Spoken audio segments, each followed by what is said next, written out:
देखिए, ये कैसी दुर्दैवी बात है, जब बाला साहब थे तो दिल्ली उठ के यहाँ आती थी। अभी यहाँ से इनको दिल्ली के गली गली में जाना पड़ता है, मुझे मुख्यमंत्री करो, मुख्यमंत्री करो, मुख्यमंत्री करो। ये कैसी दुर्भाग्यपूर्ण बात है। और ये तो जब विचार छोड़े जाते हैं, बाला साहब ठाकरे जी के विचार आचार जब छोड़े जाते हैं तब ऐसी परिस्थिति होती है। हम बाला साहब ठाकरे जी के विचार को आगे बढ़ा रहे हैं, आनंद दीघे साहब के विचार को आगे बढ़ा रहे हैं और इस राज्य को आगे बढ़ा रहे हैं, राज्य का विकास कर रहे हैं और राज्य में कल्याणकारी योजना भी ला रहे हैं। इसलिए मुझे ज्यादा इस पर कोई राजनीतिक टिप्पणी नहीं करनी है। तो देखिए, आपने सुना, एकनाथ शिंदे ने साफ कहा कितने मुश्किल से पहले ये होता था, लेकिन अब उद्धव ठाकरे ने ऐसे अपनी राजनीति के अलग सुर ताल अपना लिए हैं कि आज उन्हें दिल्ली में भटकना पड़ रहा है। दिल्ली में भटकने का मतलब, अभी हाल ही में आए थे कांग्रेस पार्टी से मिलने के लिए और देखिए अभी कांग्रेस पार्टी से बन नहीं रही है उद्धव ठाकरे की। उद्धव ठाकरे एक प्रोग्राम में नहीं जाते, सांगली में राहुल गांधी आते हैं और वहां पर उद्धव ठाकरे ग्रुप के कोई नेता नजर नहीं आ रही है। बड़ा सियासी मैसेज है उलट फेर का। और देखिए, यहां पर सर्वे के हिसाब से बीजेपी के ऊपर अलग अलग योजनाओं का भारी असर पड़ेगा।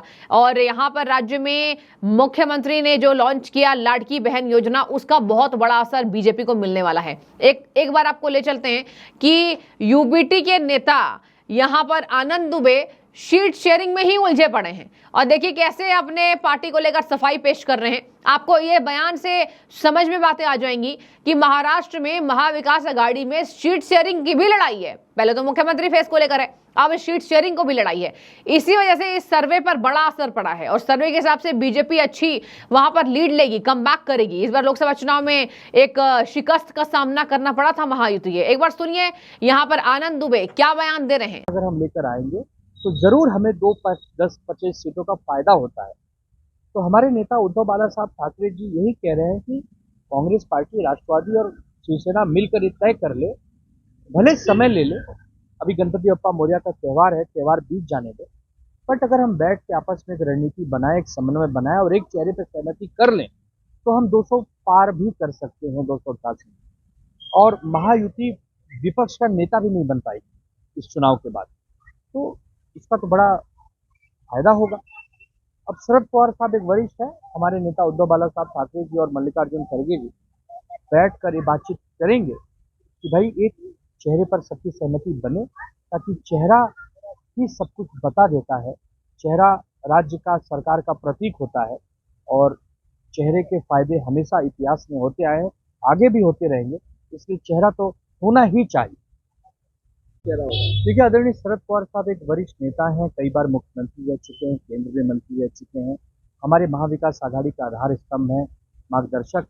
किस परिप्रेक्ष्य में उन्होंने कहा है तो वही बता सकते हैं, लेकिन हम सबकी यही मांग रही है कि अगर एक चेहरा लेकर हम चुनाव में आते हैं तो हमें लाभ होगा, क्योंकि चेहरे पर लोग विश्वास करते हैं, चेहरे को लोग लोकप्रिय मानते हैं, चेहरे का एक अपना दायित्व होता है, चेहरे का एक अपना उद्देश्य होता है।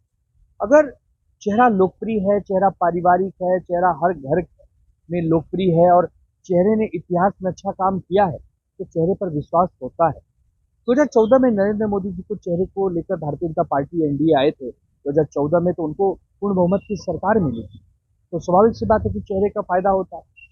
हम ये नहीं कह रहे हैं कि अनिल देशमुख जी जब से जेल से बाहर आए हैं बेल पर, तब से अनिल देशमुख जी सरकार के खिलाफ मुखर होकर बात कर रहे हैं, महाविकास आघाड़ी के पक्ष में बातचीत कर रहे हैं।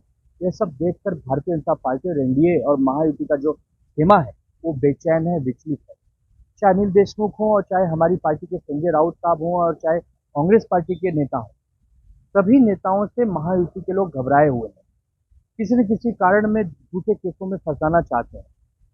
अभी 100 करोड़ का आरोप लगाए थे, जेल में रखे, जब कोई सबूत नहीं हुआ तो बेल मिल गया अनिल देशमुख जी को, लेकिन अब सीबीआई की एंट्री होने जा रही है। फिर बाद में आप सुनेंगे ईडी आ गई, फिर आप सुनेंगे कि इसमें और भी बहुत सारी एजेंसियां आ गई। तो ये जानबूझकर एक हरेसमेंट किया जा रहा है कि आप चुप रहो, आप हमारी सरकार के खिलाफ ज्यादा बोलो मत, वरना आपको जेल में ठूस देंगे। एक प्रकार से अघोषित इमरजेंसी समान है। इमरजेंसी में तो बताकर किया जाता है कि आपको हम पकड़ लेंगे, लेकिन अघोषित इमरजेंसी की भैया आपको पकड़ भी लेंगे और बताएंगे भी नहीं। तो ये जो गंदी राजनीति भारतीय जनता पार्टी ने शुरू की है, ये सबके सामने है। अभी आपने खबर देखा कि जो जेलर जिसने पेरोल दिया था राम रहीम बाबा को, वो भारतीय जनता पार्टी ज्वाइन कर ली। तो इनके साथ जो रहे, इनकी वॉशिंग मशीन में एकदम निर्मल धुल के आता है, और इनसे जो दूर बैठा है वो भले पवित्र ही हो, लेकिन ये उसको अपवित्र बता देते हैं। तो ये भारतीय जनता पार्टी का चाल चरित्र चेहरा सबके सामने आ चुका है। जनता सब देख रही है। महाराष्ट्र की जनता तय कर देगी आने वाले लोकसभा और विधानसभा चुनाव में कि भारतीय जनता पार्टी का चोपड़ा साफ कैसे होने जा रहा है, ये जनता आपको बता देगी। तो देखिए दर्शकों, साफ आपने सुन लिया, महाराष्ट्र में गजब का ड्रामा यहां महाविकास आघाड़ी के अंदर चल रहा है। उद्धव ठाकरे कांग्रेस से नाराज। उद्धव के नेता कह रहे हैं जब तक कांग्रेस बात नहीं मानेगी उद्धव किसी बड़े नेता से मुलाकात नहीं करेंगे। एग्जाम्पल मल्लिकार्जुन खड़गे, सोनिया गांधी, राहुल गांधी, प्रियंका गांधी वाड्रा, इन चारों से उद्धव ठाकरे मुलाकात नहीं करेंगे। कांग्रेस के दिग्गज नेता रहेंगे केंद्र में। और देखिए यहां पर बातचीत की जाए तो उद्धव ठाकरे नहीं मिलेंगे, सीएम फेस को लेकर लड़ाई है, चाह रहे हैं मेरा नाम अनाउंस हो जाए, हो नहीं रहा है। यही वजह है कि महाविकास आघाड़ी का ग्राफ नीचे जाता दिखाई दे रहा है।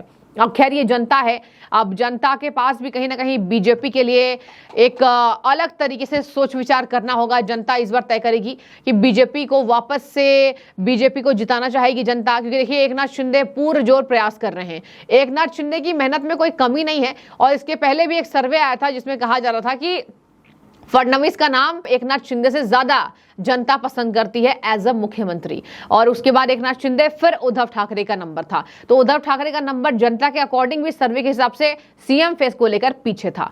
तो अब देखिए इस सर्वे के हिसाब से जो है सामने, वैसे में तो बीजेपी को फायदा हो सकता है, लेकिन अभी कुछ कहा नहीं जा सकता। अभी गणेश चतुर्थी का उत्सव है, उसके बाद ऐलान होगा तारीखों का। देखने वाली बात होगी महाराष्ट्र में नितिन गडकरी के ऊपर दांव खेलकर बीजेपी क्या वापस एक बार फिर से जनता का दिल जीतने में कामयाब होती है। बने रहिए, आगे भी अपडेट आपको देंगे। शुक्रिया।